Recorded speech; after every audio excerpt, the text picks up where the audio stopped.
जय महाकाल। चलिए, आप सभी लोगों को पता है कि यूपी टेट का फॉर्म आ चुका है। जुलाई में उसके पेपर होने हैं, तो हम चलिए बाल विकास पढ़ते हैं, सीडीपी चाइल्ड डेवलपमेंट, जिसमें प्याजे के बारे में बहुत कुछ पूछता है। तो उनकी कितनी अवस्थाएं थी, सबसे पहले तो यही पूछता है। तो प्याजे द्वारा वर्णित विकासात्मक अवस्थाएं एवं उससे संबंधित उपलब्धियां। तो देखिए, सबसे पहले हम पढ़ेंगे संवेदीय पेशी अवस्था, जो जन्म से 2 वर्ष तक का होता है। और फिर ऑप्शन में ये भी देता है कि 24 महीने तक की कौन सी अवस्थाएं होती हैं। तो संवेदीय पेशी अवस्था, जो हम 24 माह तक भी लिख सकता है या जन्म से 2 वर्ष तक लिख सकता है। ठीक है। फिर पूर्व संक्रियात्मक अवस्था 2 से 7 वर्ष तक की अवस्था है। ठीक है। पूर्व, देखिए, ठोस लिखेगा नहीं तो मूर्त संक्रियात्मक अवस्था। ठीक है। तो पूछेगा इसमें आपसे कि पूर्व संक्रियात्मक अवस्था की का वर्ड्स बताइए कि कितने कितने साल के बच्चे उसमें आते हैं। तो आपको याद कैसे रहेगा? पूर्व कब लगता है? ये पूर्व है, ये कब लगता है? ये तब लगता है जब पहले, हाँ, पूर्व वर्ड का इस्तेमाल हम कब करते हैं? पहले। तो मूर्त या ठोस हुआ तो ये सब बाद में आएगा, पूर्व पहले आएगा। वो वर्ड से ही आपको बता रहा है कि पूर्व हम पहले आएंगे। तो पूर्व कह रहा है कि हम पहले आएंगे, तो पूर्व संक्रियात्मक अवस्था आपको कभी भी नहीं भूलेगा कि पूर्व पहले आएगा। जन्म जन्म से 2 वर्ष तक की अवस्था संवेदीय पेशी अवस्था है। ठीक है। उसके बाद तुरंत आएगा पूर्व संक्रियात्मक अवस्था, जो 2 से 7 वर्ष तक की अवस्था। कभी भी कंफ्यूज मत होना कि 7 से 11 वर्ष तक की अवस्था में हम लगा दे कि पूर्व संक्रियात्मक अवस्था। ऐसा नहीं होना चाहिए। पूर्व संक्रियात्मक अवस्था कब आता है? संवेदीय पेशी अवस्था के बाद से तुरंत आता है, जो कि 2 से 7 वर्ष तक की अवस्था होती है। फिर आता है ठोस संक्रियात्मक अवस्था, 7 से 11 वर्ष तक की अवस्था होती है। और ठोस संक्रियात्मक अवस्था को मूर्त संक्रियात्मक अवस्था भी कहते हैं। ठीक है। फिर औपचारिक संक्रियात्मक अवस्था। ठीक है। तो 11 वर्ष से अधिक, मतलब 15 साल भी दे देता है। ठीक है। चलिए पढ़ते हैं इसमें संवेदीय पेशी अवस्था। ठीक है।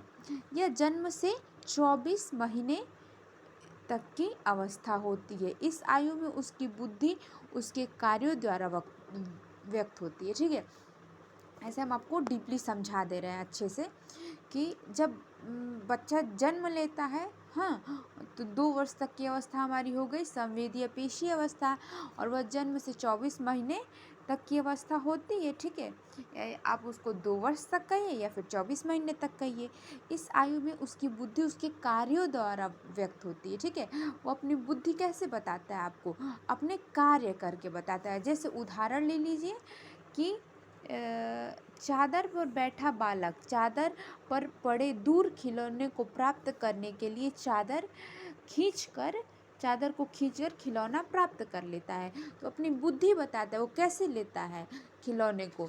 चादर पे उसका खिलौना पड़ा है, लेकिन वो उस खिलौने से दूर है, तो वो कैसे चादर को खींच के अपनी बुद्धि बताता है। तो आप कहेंगे अरे बच्चा कितना समझदार कि अपने खिलौने को लेने के लिए मेरा बिस्तर बिगाड़ दिया, लेकिन अपना खिलौना ले लिया। ठीक है। तो प्याजे के अनुसार यह बौद्धिक कार्य भी है।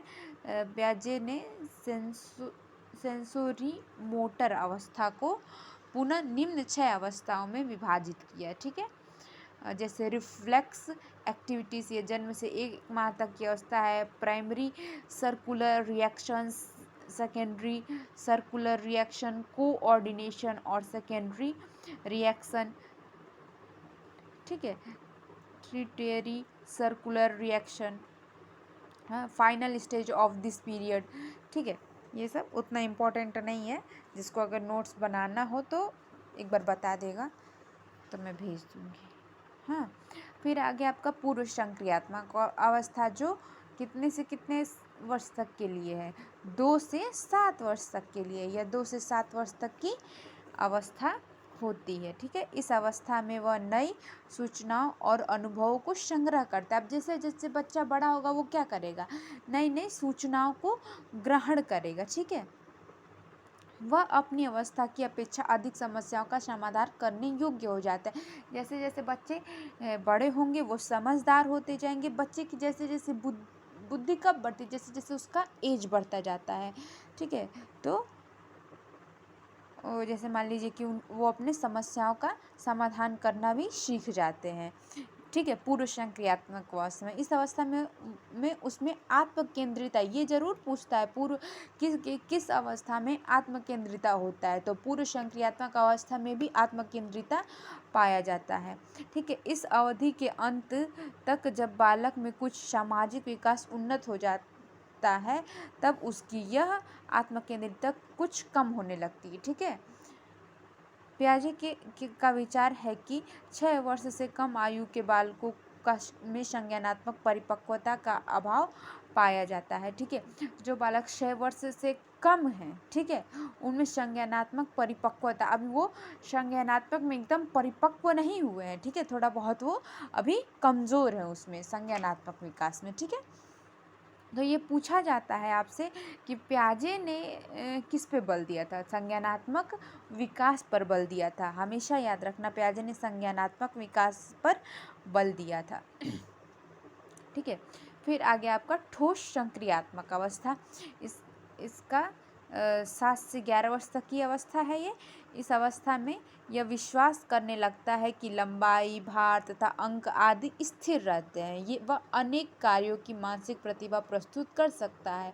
ठीक है, वह किसी पूर्व और उसके अंश के संबंध में तर्क कर सकता है। ठीक है, अब तर्क करने लगता है, जैसे जैसे बच्चे बड़े होंगे वो तर्क भी करने लगते हैं। ठीक है, चलिए, औपचारिक संक्रियात्मक अवस्था, यह अवस्था 11 वर्ष से प्रौढ़ावस्था तक की होती है। इस अवस्था में वह परिकल्पनात्मक ढंग से समस्याओं पर विचार कर सकता है। वह अनेक ऑपरेशन को संगठित कर उच्च स्तर के ऑपरेशन का निर्माण कर सकते हैं। वह विभिन्न प्रकार की समस्याओं का समाधान के लिए अमूर्त नियमों का निर्माण करते हैं। बच्चा, देखिए आपसे पूछा जाएगा कि बच्चे कौन सी अवस्था में अमूर्त नियमों का निर्माण करते हैं, तो औपचारिक संक्रियात्मक अवस्था में बच्चे अमूर्त नियमों का निर्माण करते हैं। ठीक है।